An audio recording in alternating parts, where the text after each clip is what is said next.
आज आरंभ हो सरकार गठन लगी विधिवत प्रक्रिया। दिल्ली में बसिब एनडीए गुरुत्वपूर्ण बैठक।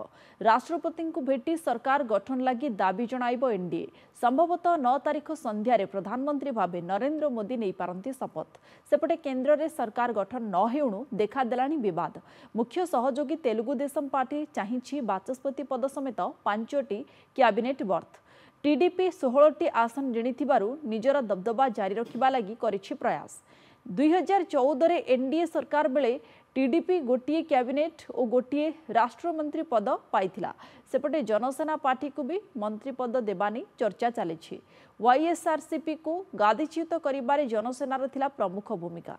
सेपटे महाराष्ट्र मुख्यमंत्री एकनाथ शिंदे भी पुओ श्रीकांत समेत 3टी पदवी चाहिए सूचना मिली।